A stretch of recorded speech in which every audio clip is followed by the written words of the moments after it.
Well, good afternoon, everyone, and thank you for joining us. It's no secret to any of you by now that our government, led by Jason Kenney, Premier Kenney, is focused and is relentless on fighting for the energy sector and the jobs that employs tens of thousands of Albertans. Our actions over the past months have demonstrated this commitment. Whether it's been fighting for pipelines, fighting back against Bill C-48 and Bill C-69, standing up for our natural gas sector, or restoring investor confidence, we have been relentless in fighting for our energy sector.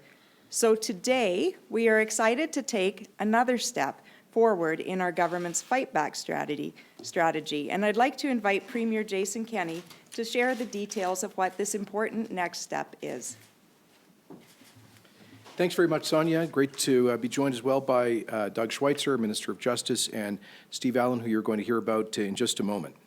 I'm pleased to be here to make an important announcement about how we will be addressing the problem of foreign meddling to hurt Alberta by interfering in our economy and our politics. Here's what we know. For more than a decade, Alberta has been the target of a well-funded political propaganda campaign to defame our energy industry and to landlock our resources. The tar sands campaign was launched in 2008 with the express goal of shutting down investment, development, and export of energy from Alberta's oil sands, which represent the third largest recoverable oil reserves on the face of the earth. It is financed by multi-billion-dollar U.S. foundations like the Rockefeller Brothers Fund, the William and Flora Hewlett Foundation, the Oak Foundation, the Sea Change Foundation, and the Tides Foundation, amongst many others. The tar sands campaign developed a sophisticated, multi-pronged strategy to landlock Alberta energy. Its main tactics have been disinformation and defamation, litigation, public protests, and political lobbying. It enlisted and financed dozens of Canadian and American interest groups to execute these activities, including the Tides Foundation and its Canadian subsidiary, Greenpeace, the Sierra Club, the World Wildlife Fund, the Pembina Institute, Environmental Defense, and Lead Now, amongst many others. All of those groups who participated in the original planning session to develop the tar sands campaign hosted by the Rockefeller Brothers Fund at their New York City offices in 2008.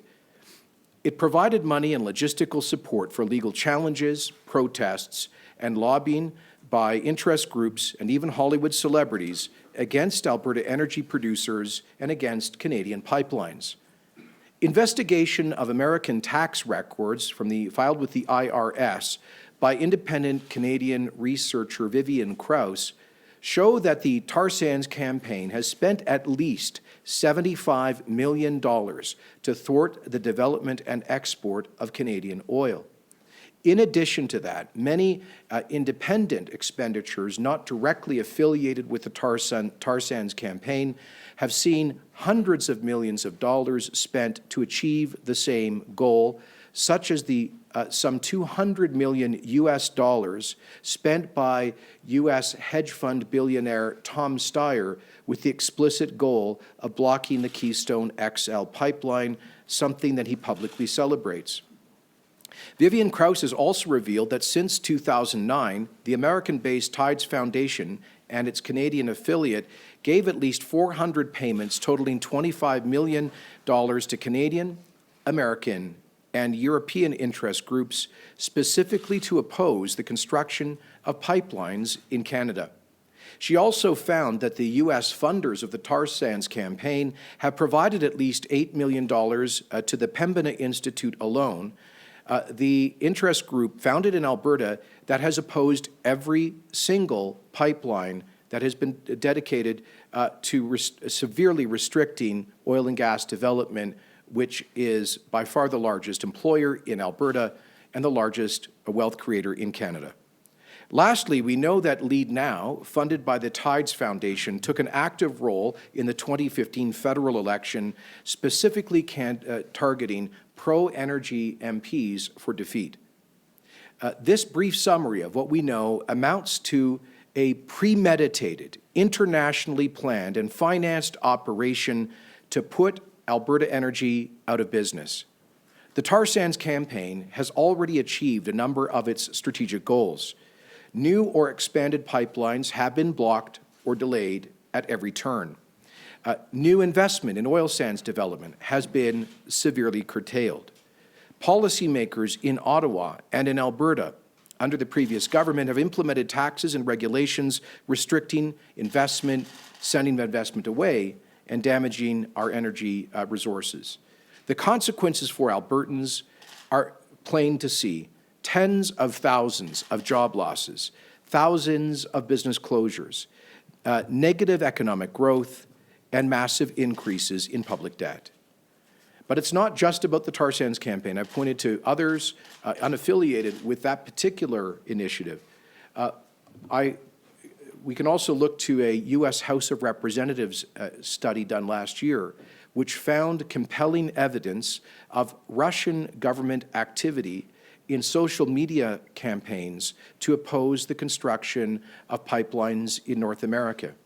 And when I was the Canadian Minister of National Defense, I will never forget meeting with NATO General Secretary Rasmussen, who told me that NATO had incontrovertible evidence of the Russian government payments flowing to political movements in Europe and elsewhere to prevent oil and gas development, particularly shale gas development in Europe, because the Russians want to maintain their position as the largest exporter. You know, just 3 weeks ago, at the margins of a major international investment conference, I chatted with a former very senior official from OPEC. When I tried to explain to him the problem of landlocking of Alberta Energy, he turned to me and said with a wry smile, he said, "I know, Premier, all about it, and on behalf of OPEC, I'd like to thank you for not getting those pipelines built." Well, he meant that half-jokingly. I took it very seriously, a confirmation that other energy producers have benefited massively from the campaign to landlock our energy. What I have always found most curious about this is that the same groups and the foundations behind them, the other sources of shadowy funding, have apparently done little or nothing to forestall a doubling of oil production in the United States or a 10% increase in global oil production and consumption, moving global production from 90,000 to 100,000, from 90 million to 100 million barrels per day over the course of the past decade. So we've seen huge increases in production and consumption from OPEC countries, from the Russian autocracy, from the Venezuelan dictatorship, and even from our neighbors to the south. But almost all of this political pressure has been focused on this liberal democracy with the highest human rights, labor, and environmental standards.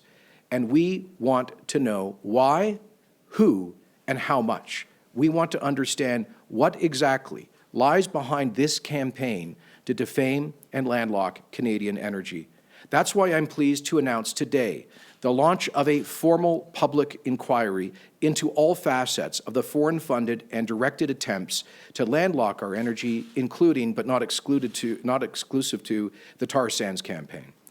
I'll invite Ministers Schweitzer and Savage to address the details of this inquiry, but I want to emphasize to Albertans that today's announcement is part of a comprehensive plan by Alberta's new government to stand up and to fight back against those seeking to hurt our prosperity and kill our jobs while applying a hypocritical double standard to other energy producers around the world.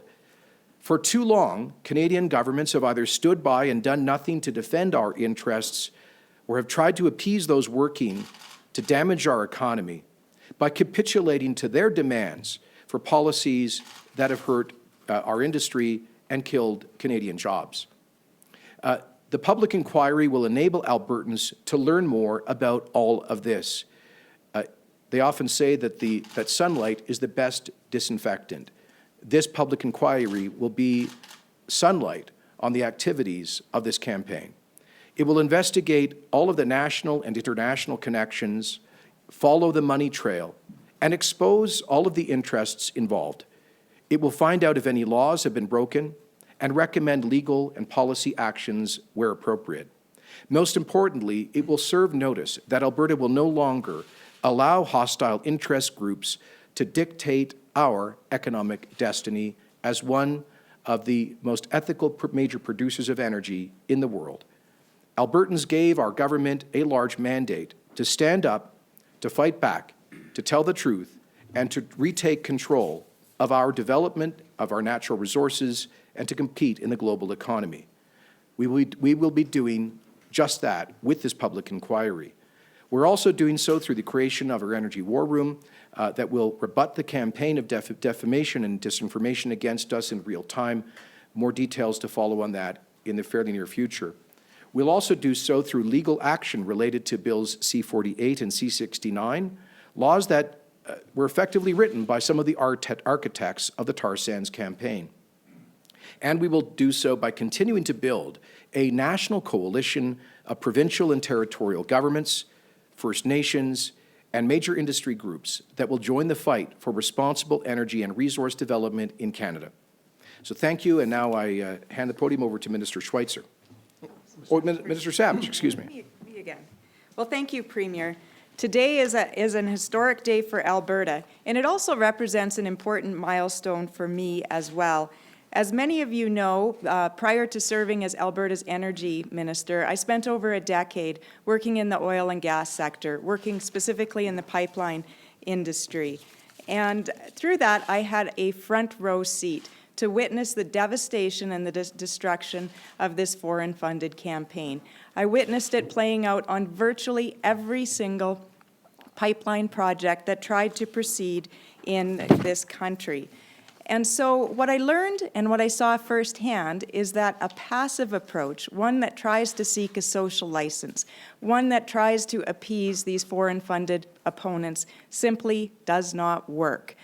What I saw and what we need is a more assertive approach, a stronger approach, and that's what this announcement today is achieving. So today we're moving towards this strong, assertive, and strategic defense of our energy sector and the workers and the tens of thousands of jobs it creates. So I'm happy to introduce Minister Schweitzer, who will fill you in on some of the details of this. Good afternoon, and thank you, Minister Savage, and thank you, Premier, for your remarks. As the Premier and Minister Savage have indicated, Albertans deserve to have a government that takes initiative and stands up for our interests, our energy industry, and our jobs. And that is why our government is launching an inquiry under the Public Inquiries Act into the foreign sources of funds behind the anti-Alberta energy campaigns. Albertans need to understand the facts and the extent of this foreign-funded misinformation campaign. By launching this inquiry, we are fighting back against interests who are trying to landlock Alberta's energy.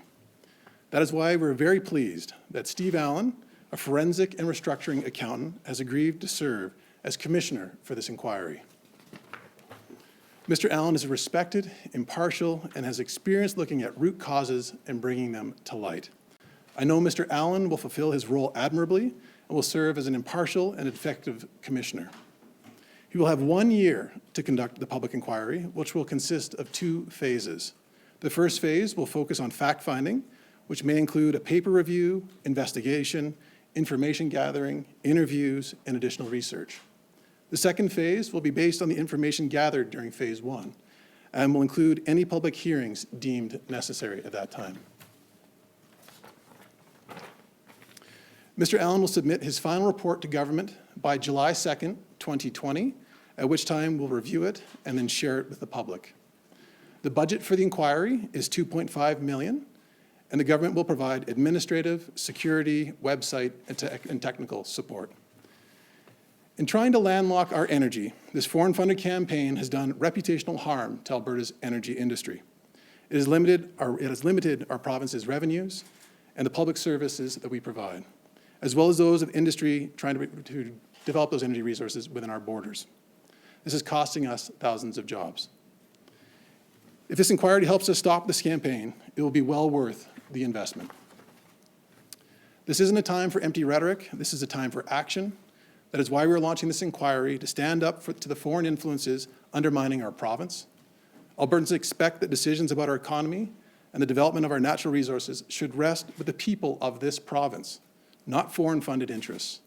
And that's why launching this inquiry is so important to Alberta. Again, we thank Mr. Allen for accepting this role as a commissioner and we look forward to seeing the results of his inquiry. Thank you, and again, thank you, Mr. Allen, for taking this on. I really appreciate you doing that. And I'll turn it over to Christine, I believe, for facilitating questions. Thanks. So we're happy to take your questions. Premier, you like to name drop the David Suzuki Foundation, although you didn't do so today, I don't think. All right, well, if you like.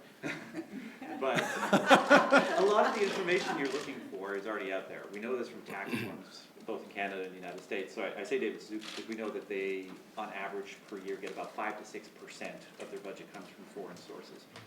If that information's out there, if we know generally what it is, what specifically are you looking for? Well, there's never been a formal investigation into all aspects of the anti-Alberta energy campaign. There's been, I think, the valiant research of Vivian Krause and some others. There have been some journalistic reports. But the mandate for Commissioner Allen will be to bring together all of the available information. He has, under the Inquiries Act, the ability to compel witness testimony for at least people within our jurisdiction, and will have resources that have never been available to independent researchers to dig more deeply and more broadly. So this is not just about the activities of registered nonprofits or charities in Canada. It's also about looking abroad. I would hope that the Commission, for example, would look closely at the sources which led the U.S. Congressional panel to draw conclusions about Russian government activity in this anti-North American energy campaign.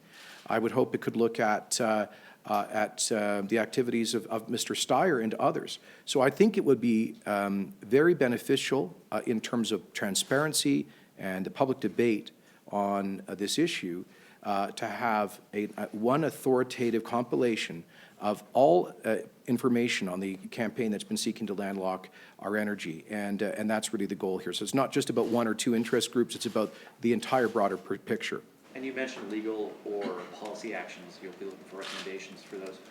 What specifically can a province like Alberta do against charities that are under federal rules, it's under federal laws, and there's nothing wrong with taking money from, or nothing illegal about taking money from someone who lives outside the country? So I can enumerate two things that we committed to in our platform. One is to challenge the charitable status of groups that have been violating the Charities Act requirement to limit spending on political activity. Now, as you may know, the Trudeau government through Parliament recently amended out that provision, but I would appreciate advice, perhaps from the Commissioner, on whether questionable spending prior to those amendments would still be a legal issue that we could address through the appropriate legal channels. Another example of another commitment we made in our platform was to bring in a law in Alberta banning foreign money from our politics. So, for example, we have a statutory framework for so-called political action committees, otherwise known as third-party expenditures. And so we've committed to making it illegal for those registered campaigns to receive foreign funds. Similarly, we committed to supporting Senator Linda Frum's private member's bill to do the same thing in the federal law. So those are two ideas that we committed to, and perhaps the Commissioner will, following his inquiry, come up with other recommendations to inform our efforts to limit foreign special interest interference in our politics. So the oil and gas industry is global. Climate change is a global issue. Why is it an issue for groups concerned about those things to weigh in on something outside of their borders? Why is that inherently bad? Well, I think it's, I'm old enough to remember when the political left in Canada was passionate about economic nationalism and wanted to preserve Canadian, not just economic, but also political sovereignty. I believe having foreign interest groups funnel tens or perhaps hundreds of millions of dollars into a campaign designed massively to damage our vital economic interest is a matter of the greatest public concern. And I think it should be of a concern right across the political spectrum in this country. You make a very, very interesting point that the energy industry and the emissions challenge are global. The question then is, why is the anti-energy campaign so overwhelmingly and disproportionately focused on one major producer?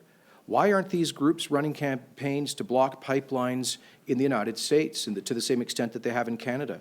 Why have they done very little to stop the doubling of oil production in the United States, including under an administration, that of President Obama, that blocked the Keystone XL pipeline?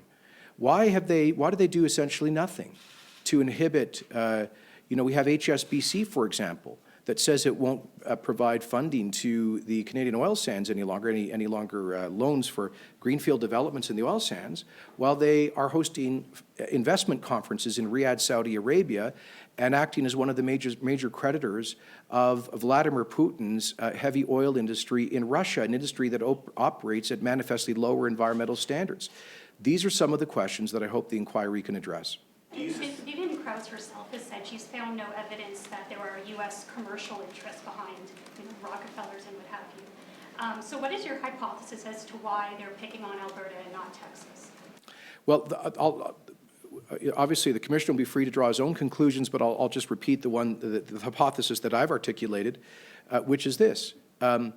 They focused on Canada because they saw us as the easy target, as the pushover, as the kid in the schoolyard most easy to bully.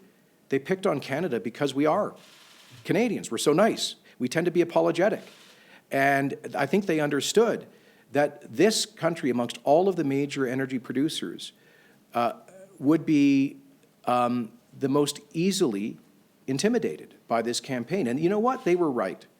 They managed to help to elect a federal government. They targeted, a number of these groups targeted 25 government MPs in the last federal election. I think they succeeded in defeating 23 of them to elect a government that immediately vetoed the approved Northern Gateway pipeline, that then enshrined that veto in law through Bill C-48, that brought forward Bill C-69, the No More Pipelines law, that killed the Energy East project, the same groups that caused the delay on the Trans Mountain pipeline expansion through litigation at the federal court, the same groups that caused at least a one-year delay on Keystone XL through litigation in Montana, the same groups behind the litigation on the Line 3 replacement in Minnesota, the same groups affiliated with Tom Steyer's successful campaign to get a presidential veto on Keystone, and the same groups that will be behind yet more lawfare applications to be filed against TMX, and on and on and on. So this is what I'm talking about. This is why I characterize this as highly coordinated. And so why did they choose Canada? Because they knew that in this country, they would have a greater effect, where they would be, I think, essentially ignored in OPEC countries or Russia. What power does a provincial commission of inquiry have to, in the best might be for Mr. Schweitzer, to compel witness testimony or evidence from out of province or foreign sources, given that we're actually not looking into much that is within Alberta right now in this inquiry, if I'm not mistaken? It's a good question. The inquiry and the commissioner has authority within Alberta to compel witness testimony. There's also the ability for record production and other things like that. These campaigns have touched here in Alberta, and through that you'll have the ability to conduct investigations regarding those matters. Okay, so let me zero in on that, because let's say Dogwood, for instance, or Skeena Wild, a lot of these organizations, they are BC-based organizations which are partially funded by organizations in the United States. What jurisdiction will what ability will Mr. Allen's inquiry have to touch any of that? On that front there, I mean, a lot of the information is publicly available. Mr. Allen will be free to go to other jurisdictions as well. He'll be free to travel and review records around the province, around the country, internationally as well, to interview people. Here in the province of Alberta, he can compel witnesses, and he can compel document production and things along those lines. So that is more of the specific ability here that he has, but he does have the ability to go elsewhere to conduct investigations. But just to clarify, the powers of, the whole reason you have power of public inquiry is because you have the powers of public inquiry. Yep. Those will be nil or limited on most of the players who are actually discussed by Mr. Kenney. Well, remember, these campaigns were targeted here in Alberta. We're investigating foreign money that came to influence and landlock what happened here in Alberta. The commissioner will have the ability to target and look at efforts that were done here in our province, individuals or groups that were in our province that were involved in those different types of campaigns, and then through that you can follow the paper trail. I'll just follow up. I just wanted to say, obviously, the government of Alberta only has the authority of Alberta, and we can't project in outside jurisdictions, but that doesn't prevent the commissioner from looking at questions and organizations, their activities in other jurisdictions. But I think it's axiomatic to say that we are limited to our own constitutional authority. I will just say this, Jason. Earlier on in the last couple of years, I had proposed a legislature committee to do this inquiry. But the more we looked at it, the more we realized that a public inquiry under the Inquiries Act would have actually wider powers than a legislature committee would.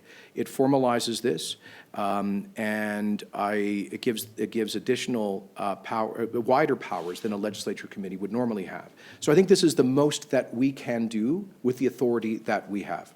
We're going to go to the phone. Wait, we're going to go to the phone? You talked about the fact that much of this has already occurred, and you're going to shine a spotlight, so to speak, on the actions that have already occurred. But what is this going to do going forward? Is this just really public relations, or are you actually looking at some sort of policies at the end of it that will prevent whatever you think is going to find?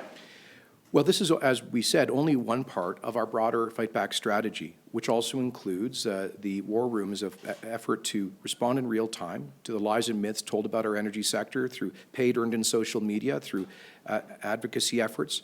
It's also in addition to ramping up the advocacy efforts of the government of Alberta, the persuasive power of the bully pulpit, which is why I've been across the country already in my first few weeks as Premier, explaining the importance of our energy industry to national prosperity. It's also in addition to our request that the energy industry itself invest more in advocacy to promote energy literacy and to respond to the campaign of defamation. It's in addition to some of the measures I've already outlined, which is reviewing or seeking the stringent application of the charities law and organizations that have been funneling foreign money into here, barring foreign money from coming into our own politics. And we will stand by and be open to additional policy or legal recommendations that come from the Commission.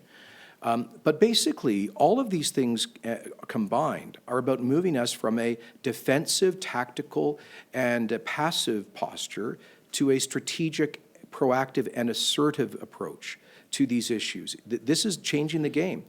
And, you know, a lot of these organizations, it's only in the last few months, quite frankly, that many in the so-called mainstream media have begun reporting on Ms. Krause's research.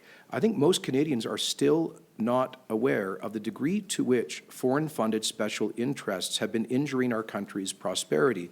And this commission, this inquiry, is one way of helping to inform those Canadians. And then Canadians can make their own democratic choices about whether they're comfortable with billionaire U.S. American billionaires effectively killing Canadian jobs. We're going to go to the phone. Do you We're want just going to go to the phone real Okay. quick. Operator, can you put through the first caller, please? Our first question comes from Tyler Dawson of the National Post. Your line is open.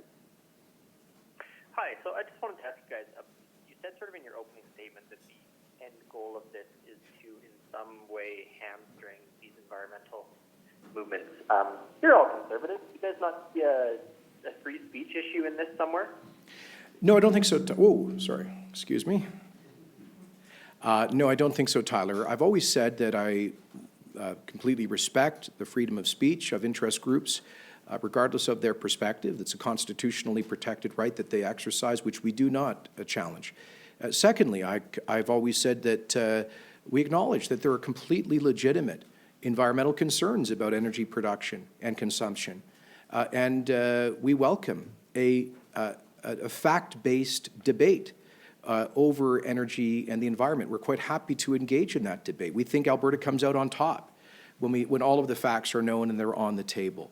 So we're not challenging the the legitimate mandate of environmental groups to express their concerns. But when that turns into a almost obsessive and a very deliberate political goal to landlock our energy and ours alone, then we have legitimate questions to ask. I think we have an absolutely legitimate public interest to shed light on that foreign-funded campaign, to ask these questions. Why Canada alone?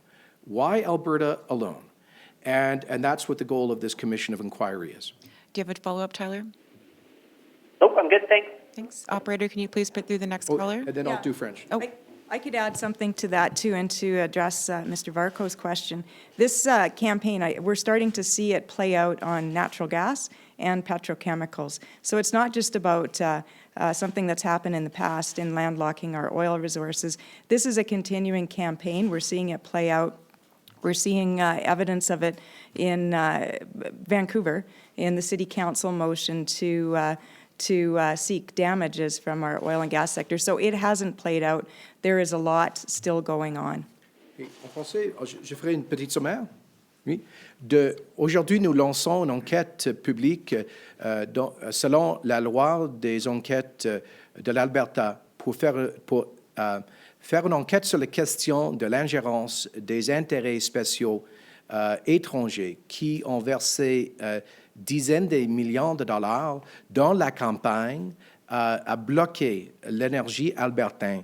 Il y a des recherches qui indiquent qu'au moins 75 millions de dollars ont été versés dans la campagne, la tar sands campaign, pour effectivement bloquer l'exportation de pétrole albertain.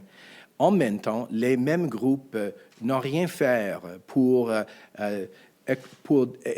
diminuer la production ni l'exportation de pétrole des autres régimes, comme celle de l'OPEC ou de la Russie, de la Venezuela, ou le doublement de production de pétrole des États-Unis. Alors aujourd'hui, nous nommons Steve Allen, un professionnel bien respecté, pour être commissaire, pour utiliser les pouvoirs dans la loi, pour développer un rapport public, pour mettre la lumière sur cette campagne étrangère contre nos intérêts économiques essentiels de l'Alberta. Okay. When the legislature session will end? No. Technically, according to the legislature, the parallel universe of the legislature, it's still Wednesday. And I will be, as soon as I'm done this, dropping by the 4th of July Independence Day event with the U.S. Consul General and the Ambassador, and then I'm going back to Edmonton, and I'll be sitting with our colleagues, I expect possibly all night long. We made a commitment to Albertans to implement our positive plan to get Alberta back to work, and that's exactly what we're doing. We're keeping our commitments.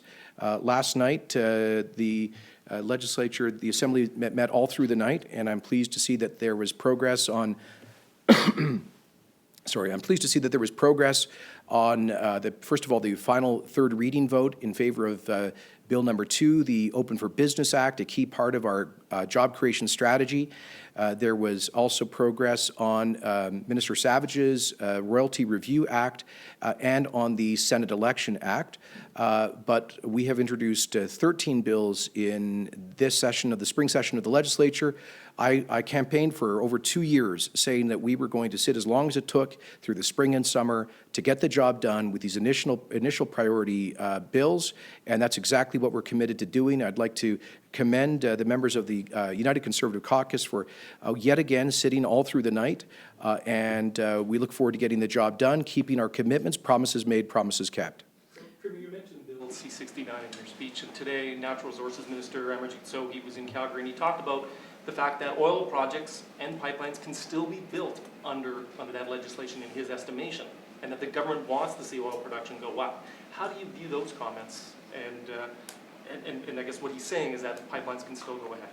Well, the problem is that the energy industry is saying the opposite. And the Canadian Energy Pipeline Association, the Association of Petroleum Producers, and many of the most senior members of Canada's energy industry have said that with the uncertainty created by this new assessment regime, that no proponent will step forward to risk billions of dollars with an uncertain conclusion. Essentially what this does is to enshrine in law the approach taken by the federal government on the Energy East project, which caused TransCanada to walk away from $1 billion 6-year investment on that project. And so, you know, I appreciate Minister Sohi's sentiments, but we judge this federal government by its actions, and according to those who actually have to risk the capital to build these wealth-creating projects, they are not prepared to do so under this new regime. And I want to remind you, this is not our narrow partisan view. Every major political party in Alberta is of the same view. We sent a joint letter to the federal government.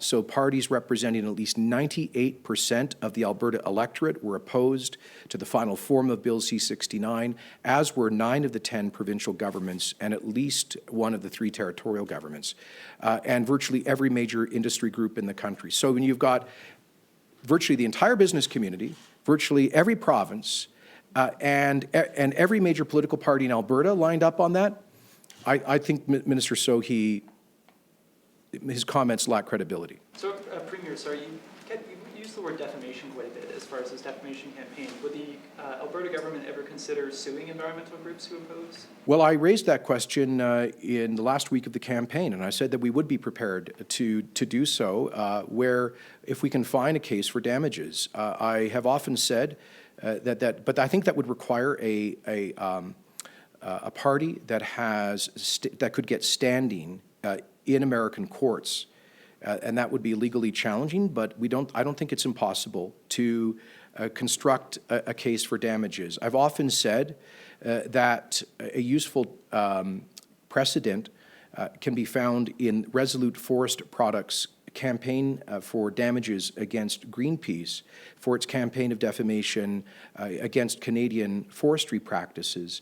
As a result of that case, Greenpeace effectively admitted at discoveries that it had lied about Canadian forestry, Resolute Forest Products practices, and that they had done so in order to maximize their fundraising appeals. And now, at the end of the day, it doesn't look like that case is going to proceed to the satisfaction of Resolute Forest Products, but that's not the point. The point is they forced Greenpeace to lawyer up. They put them on the defensive. They held them accountable for their mistruths. And now I believe that organization has to think 2 or 3 times before they recklessly smear the reputation of a responsible Canadian forestry company. So I think there are lessons to be learned in that which could be applied by perhaps Canadian energy companies. And I will say, I believe Albertans have a real economic stake in this, because the campaign to landlock our energy effectively has cost the Alberta Treasury billions, if not tens of billions of dollars. So that is a question that we will be looking at, whether we can develop a plausible legal strategy to hold some of those groups to account following RFP's precedent. You mentioned at the I'm guessing the Global Petroleum Show that there was an OPEC member or official who said something that was rather alarmingly anti-Canadian. So that we can do our due diligence and look into that, who was that in what country? Where's that person from? It's a private conversation, and that wasn't the event where it happened. And verify what this is. Well, you're not. I'm sorry. It was a private conversation that I'm not going to reveal the identity of that individual, but it confirmed for me. I mean, it was the joke was made again with a smile in a lighthearted way, like, you know, we know you Canadians can't get your energy to market. Thanks for that. And for me, it was just a kind of confirmation of what I always imagined, that actually, of course, it benefits those countries that they don't have to compete with the country with the 3rd largest reserves on Earth.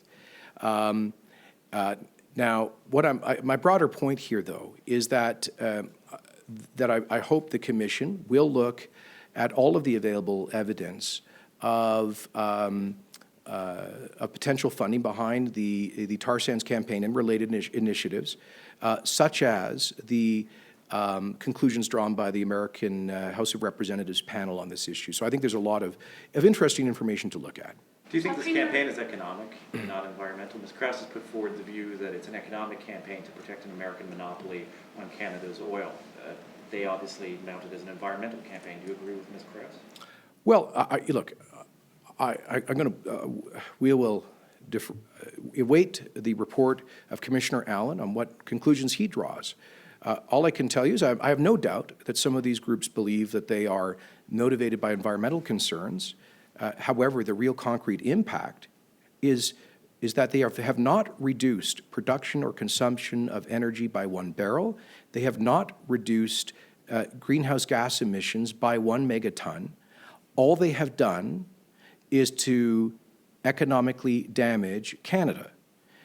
And so if you actually measure the campaign by its outcomes, its results, they've done nothing to help the global environment.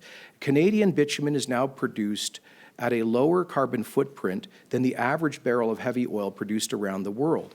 The bitumen producers have reduced the carbon intensity of a barrel of bitumen by 20% in the past decade. They're on track to reduce it by another roughly 20% in the next decade. And my point here is simply that giving free rein to Venezuelan heavy crude, Russian oil, OPEC dictatorships, the doubling of American production has done nothing to assist the global environment. So there might be some people who are very sincerely motivated by environmental concern. My invitation to them would be to spend at least as much time, money, and effort addressing less reputable energy producers than Canada. The annual report that came out last week showed that there's continual financial commitment and growing tolls that are being made to the Sturgeon upgrader and refinery. I guess what lessons are you going to take out of that? How do you react to that, given the fact that there are other upgraders and refinery projects that the former government was looking at going ahead with? Well, I've not received a request for phase 2 of the Northwest upgrader. I am concerned about the cost overruns and the now significant delays. The Auditor General did a report on aspects of the Northwest Upgrader last year, which was troubling. And I certainly hope that the management team gets the upgrader fully commissioned, producing, meeting their commitment to Alberta taxpayers.